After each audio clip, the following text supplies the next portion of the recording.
오늘 말씀을 시작하면서 질문 하나를 드리고자 합니다. 사랑하는 여러분, 하나님의 주권을 인정하고 사시는지요? 아멘이십니까? 하나님의 주권을 믿고 사시는지 제가 여쭤보고 싶었습니다.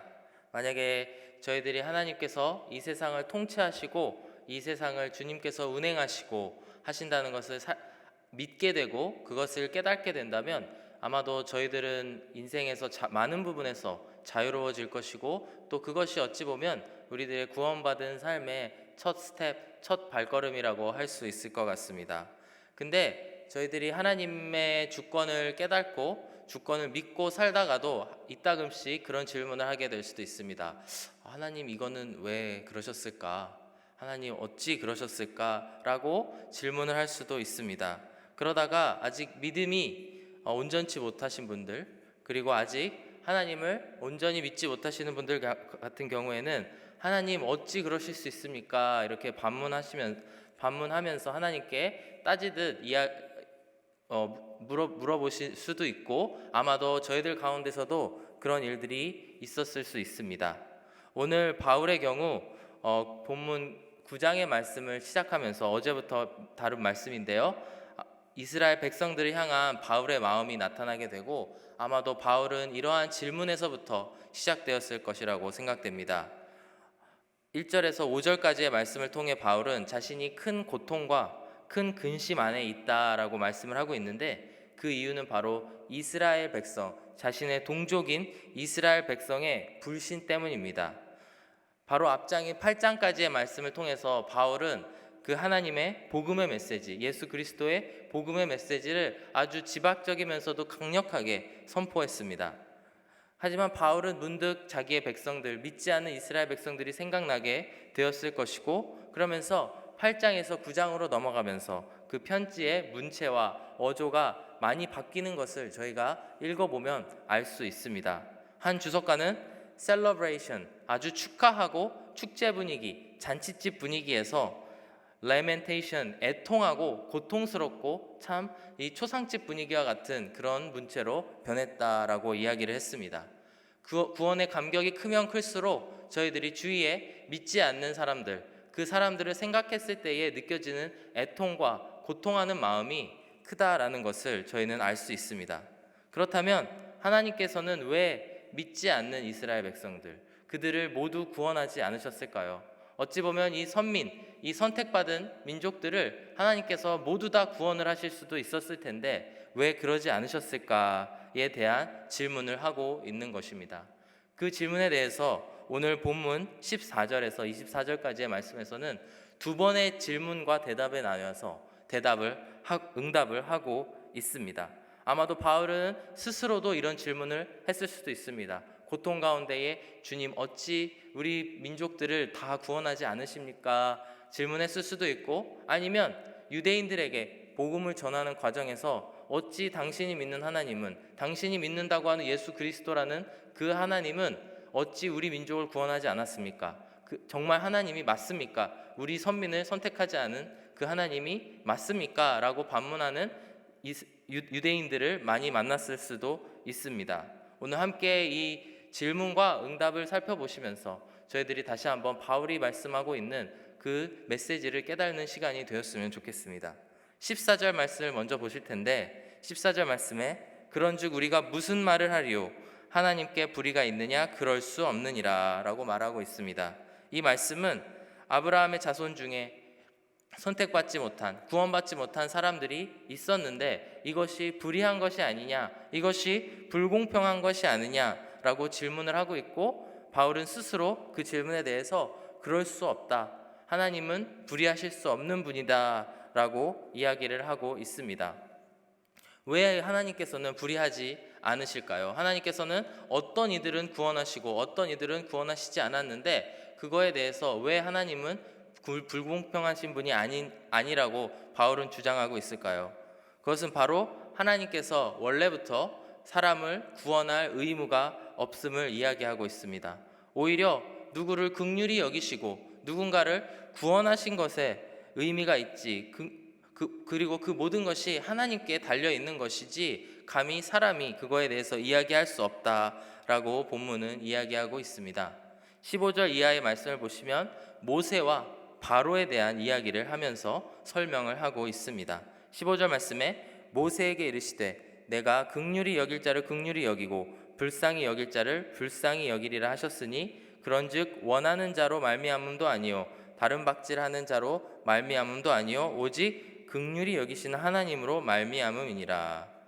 우리의 하나님은 사람을 긍휼히 여기시는 분입니다.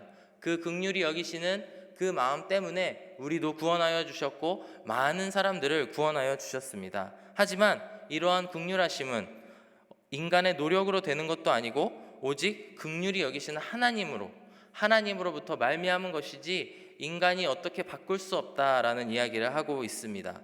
17절과 18절의 말씀을 통해서 바로에 대한 이야기를 대조적으로 하고 있습니다.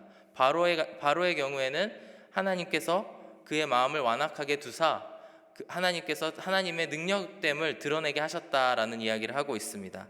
성경이 바로에게 이르시되 내가 이 일을 위하여 너를 세웠으니 곧 너로 말미암아 내 능력을 보이고 내 이름이 온 땅에 전파되게 하려 함이라 하셨으니 그런즉 하나님께서 하고자 하시는 자를 긍휼히 여기시고 하고자 하시는 자를 완악하게 하시느니라.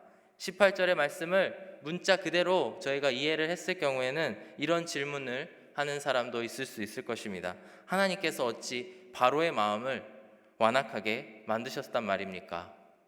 하나님께서 가만히 있는 바로를 완악하게 나쁘게 이렇게 꼬아서 만드셨다라고 이해할 수도 있겠지만 사실 오늘 이 완악하다라는 표현 옛날 성경에는 강팍하다라는 표현으로 표시됐는데 이 단어의 뜻을 알게 되면은 저희들이 이해가 달라질 거라고 생각됩니다.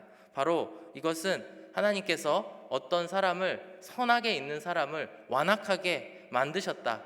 그의 마음을 딱딱하게 만드셨다라는 표현이 아니고 원래 딱딱한 마음을 가진 죄인인 사람을 내버려 두셨다라는 뜻으로 저희가 이해해야 합니다. 로마서 1장 28절의 말씀을 살펴보시면 또한 그들이 마음에 하나님 두기를 싫어하매 그들이 하나님 두기를 싫어하매 하나님께서 그들을 그 상실한 마음대로 내버려 두사 합당하지 못한 일을 하게 하셨다 말씀하십니다.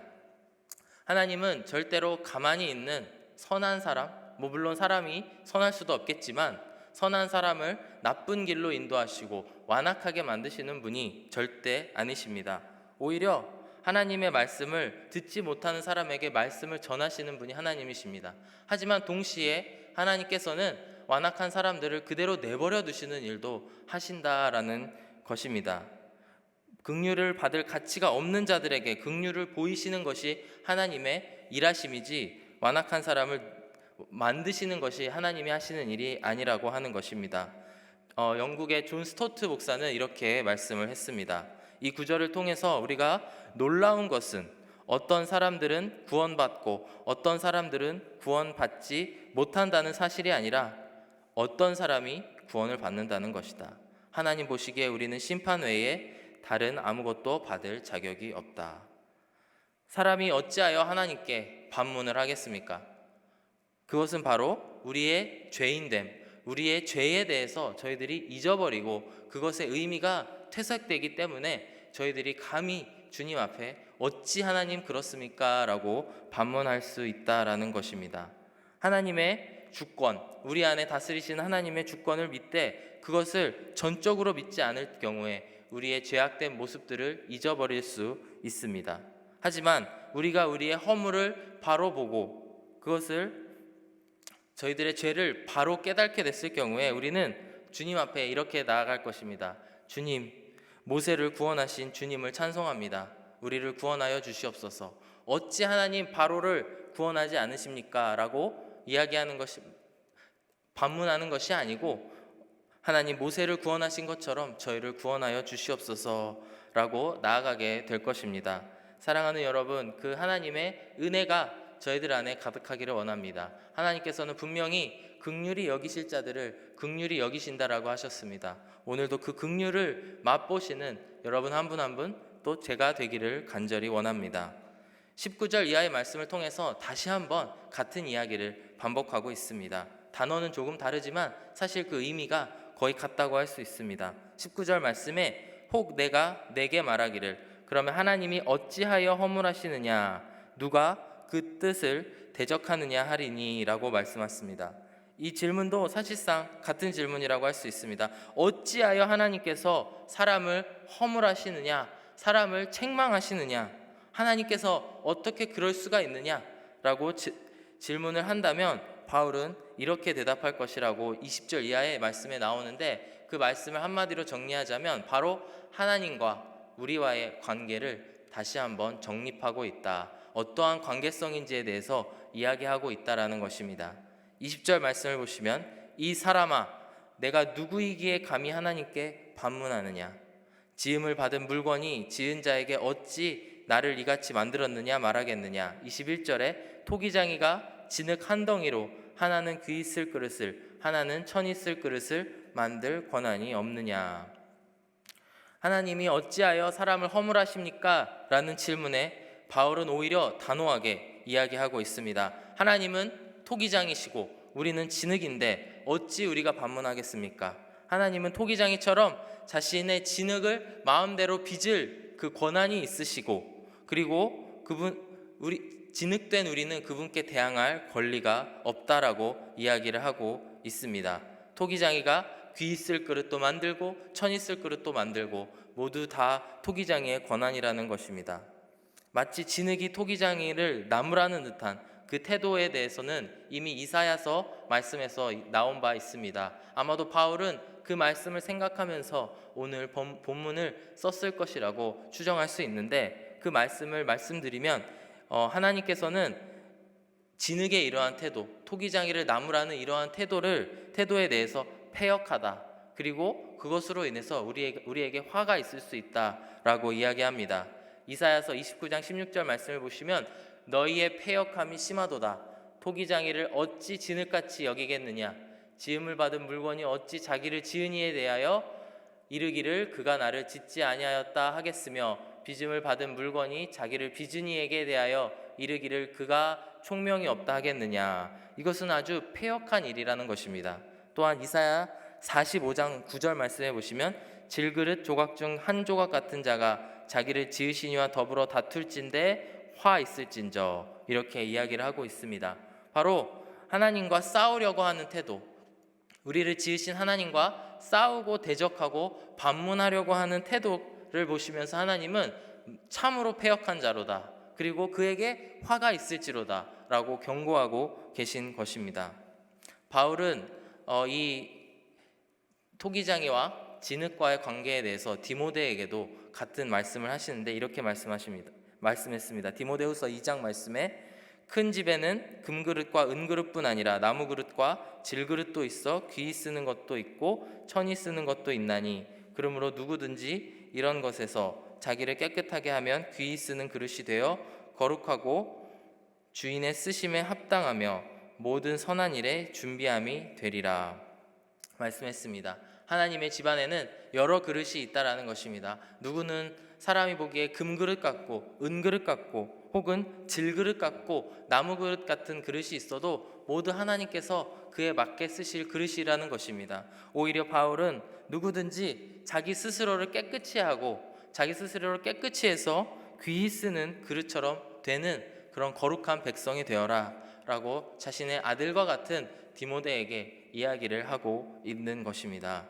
오늘 이 말씀을 묵상하던 중에 계속 제가 중고등학교 시절에 불렀던 찬양, 계속 교회를 갈 때마다 참 저희 중고등부는 이 찬송을 많이 했던 것 같습니다. 항상 진실케라는 찬양인데, 항상 진실케 내 맘 바꾸사 하나님답게 하여 주소서. 주는 토기장이 나는 진흙 날 빚으소서. 기도하오니 항상 진실케 내 맘 바꾸사 하나님답게 하여 주소서. 영어 가사를 보시면 Change my heart, O God, 이런 제목의 찬양인데요. 바로 우리가 진흙임을 깨닫게 되면 우리는 토기장이를 바라보게 될 수밖에 없습니다. 토기장이께서 나를 빚어주시옵소서라고 노래를 할 수밖에 없는 것입니다. 바로와 같이 완악하게 우리의 마음을 내버려 두지 마시고 주님, 나의 마음을 빚으셔서 다시 한번 주님께 귀하게 쓰임 받을 수 있는 그런 그릇이 되게 하여 주시옵소서. 기도하시는 그런 성도님들 한 분 한 분 되셨으면 좋겠습니다. 사랑하는 여러분 하나님께 어떤 질문을 하시는지 제가 여쭤보고 싶습니다. 하나님께서는 우리의 질문을 허락하십니다. 언제든지 우리가 하나님께 부르짖을 수 있고 또한 하나님께 간구할 수 있습니다. 하지만 그 질문의 동기가 만약에 하나님과 싸우고자 하고 하나님과 반문하게 된다고 한다면 그것은 완악한 일이고 패역한 일이라고 말씀하고 있습니다. 그럴 때마다 우리가 두 가지를 기억했으면 좋겠습니다. 죄악된 우리의 본성, 죄악된 나의 모습, 내가 짓고 있는 죄악들을 깨달을 때에 다시 한번 우리가 토기장이 되신 하나님께 돌아갈 수 있고요. 또한 우리는 진흙이고 그분은 창조주시다, 토기장이시다 라는 것을 기억하실 때에 저희들이 하나님 앞에 다시 한번 무릎 꿇고 주님, 저에게는 희망이 없습니다. 저를 빚어주시옵소서. 오늘 그런 기도를 하시면서 하루를 시작하시는 저와 여러분들 되시기를 간절히 바랍니다. 다 함께 기도하겠습니다. 사랑이 많으신 하나님 아버지, 너무나 감사를 드립니다. 아버지 하나님, 우리를 빚어주시고 우리를 만들어주신 하나님을 찬송합니다. 아버지 하나님, 오늘도 우리를 빚어주셔서 주님께 쓰일 귀한 그릇으로, 깨끗한 그릇으로 되게 하여 주시옵소서. 우리를 사랑하사 우리를 만드시고 우리를 긍휼히 여기신 주님을 찬양하며 이 모든 말씀 예수 그리스도의 이름으로 기도드렸습니다. 아멘.